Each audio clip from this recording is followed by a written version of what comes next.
Keek on the mic, Keek on the mic, Keek on the mic, Keek on the mic. People, this the intro. Sacramento, California, born and raised. In Antelope is where I spend most of my days. Talk bad about my team, you must be a clown. This is Keek on the mic, so you know you better bear down. Bear down.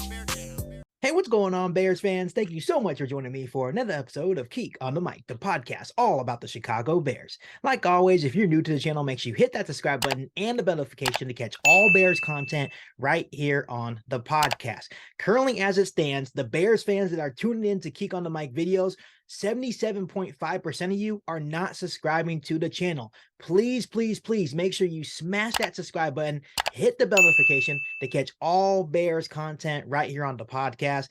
I am so close to my next big milestone, which is 6,000 subscribers. The channel is growing. I want to thank everyone that is subscribed to the channel.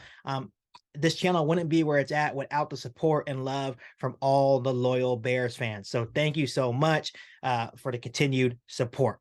So Bears fans, we have a very interesting podcast today.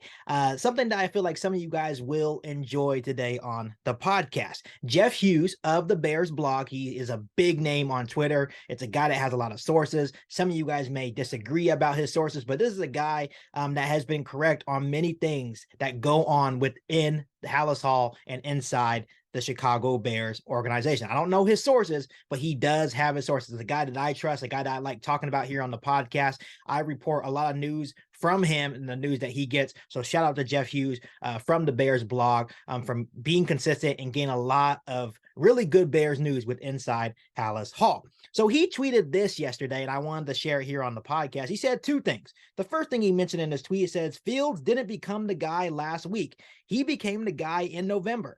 The whole building loves him, and they should. The second thing he brought up is two teams have already floated offers for the first overall pick, and neither is the Texans or the Colts. Interesting. I want to talk about the first tweet, how he said Fields didn't become the guy last week. He became the guy in November. I think that's something that we already knew, right? There's been a lot of rumors about Justin Fields, about if the Bears should, in fact, trade Justin Fields and draft Bryce Young. I think that's all just rumors. I don't think it's actually going to happen. And I definitely agree with Jeff Hughes and what he had to say here. I was on Justin Fields' bandwagon when they first drafted Justin Fields. He showed glimpses against the San Francisco 49ers in his rookie year, against the Pittsburgh Steelers on Monday Night Football. I will never forget the game. Justin Fields showed those flashes that made me believe that he had the tools and abilities to be our franchise guy. Of course, we need more of a sample size, and I feel like he gave us more of that sample size from year one to year two. So I do agree that Justin Fields became the guy in November when he started really taking off and taking control of the Chicago Bears offense and really just taking control of the situation that was around him. He took control of his own destiny, and he did a very good job with very limited resources. I believe that Justin Fields is the guy. I know that most of you guys feel that Justin Fields is the guy. So this first tweet that Jeff Hughes mentioned is no surprise. It's no surprise at all that the Bears view him going forward, hopefully as a franchise quarterback, and that he became the guy back in November, not just last week. I know that there was a rumor that came out saying that the Bears finally made a decision that they're going to go forward with Justin Fields as the guy for the Chicago Bears. Personally, I didn't believe that whatsoever. I do believe that he became the guy back in November because why wouldn't you think that with all the stuff around him, right? He didn't have no offensive line. He had a couple of receivers. Darnell Mooney went out. All the situations around Justin Fields was not ideal whatsoever. And he still made it work. He still elevated his game. I don't care if he was just running the football. He did show some flashes with his arm as well. But Justin Fields, all in all, elevated his game and proved not only to Bears fans like me, but to the organization, Ryan Poles, that he can be the guy. So I'm excited to see what Ryan Poles does to build around Justin Fields, build off his line, give him one more weapon, right? And I'm excited to see what happens once we build around Justin Fields to see how much more he can elevate his game and make the Chicago Bears football team a whole lot better. The second tweet that he mentioned is the one that I really wanted to talk about on today's podcast. He said two teams have already floated offers for the first pick, and neither is the Texans or the Colts. I want to remind you guys that it's still very early in the process of teams offering trade packages for the first overall pick. Yes, he mentioned they are floating offers for the first pick, right? That's not mean they offered the Chicago Bears. So there's still time for the Texans and the Colts to offer a trade package to try to land a number 1 overall pick from the Chicago Bears.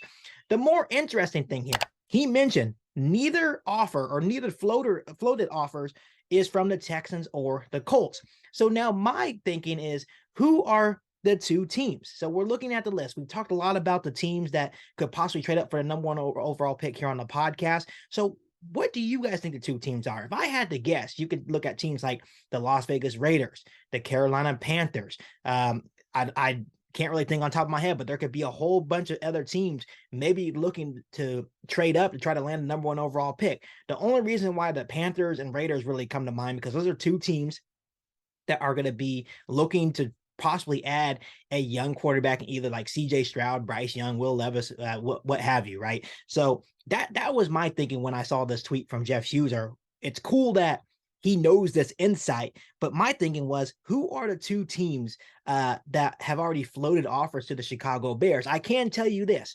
If it's not the Texans or the Colts, and it is a team like the Carolina Panthers or the Las Vegas Raiders, you're thinking about moving down all the way from 7 or to 9, and that would land you a whole lot more draft capital if you were just going to drop to, for example, to number 2 with the Texans or to number 4 with the Indianapolis Colts. If you drop to number 9, you're looking at maybe 3 first-round picks, right, for 2024 and 2025. The offer, if you move down further, will be more, which may suit Ryan Poles and the Chicago Bears better. We all know that the Chicago Bears are in a rebuild. We need as much assets as possible to make sure this rebuild goes as planned. And we all know that Ryan Poles is a sucker to building through the NFL draft. So if he can get his hands on multiple first-round picks for the next couple of years, that will be intriguing. Another thing that will be interesting, once again, these offers that have been floated to the Chicago Bears have not been from the Texans or the Colts. Like I mentioned earlier in the podcast, this does not mean that they're not going to offer the Chicago Bears. But the 2 teams that are not the Colts and Texans, this may push teams like the Colts and Texans say, you know what is their offer? They're offering 3 first-round picks. Oh man, we need to up the ante if we really want to trade for the number 1 overall pick. So these are going to be teams hopefully bidding against each other, and hopefully Ryan Poles and the Chicago Bears are able to capitalize and gain a whole lot of draft assets as these teams are basically bidding against each other to try to land the number 1 overall pick. So just like Jeff Hughes mentioned, this will be really fun to monitor as it gets more intense. Things will probably pick up a little bit more once, I believe, like end of March hits, when we get close to the NFL draft. So this is going to be fun offseason for the Chicago Bears. I'm super excited to see what the Chicago Bears are able to get. It would be really awesome to be able to land 3 first-round picks for the future. I think that would really help the Chicago Bears rebuild. But like always, Bears fans, I will be here all offseason long, trying my best to bring you the latest news, all the rumors right here on the podcast. So please, please, please make sure you hit that subscribe button and the bell notification to catch all Bears content right here on the podcast. Make sure you follow me on all my social media platforms, and make sure you share this episode of Geek on the Mic with every single Bears fan that you know. But other than that, back for all new Bears podcasts right here on Geek on the Mic. Thanks, guys, and bear down. You ain't bout it, you ain't bout it, you ain't Geek on the Mic. You ain't bout it, you ain't bout it, you ain't Geek on the Mic. You can go and subscribe, cause I be on it right. You ain't bout it, you ain't bout it, you ain't Geek on the Mic.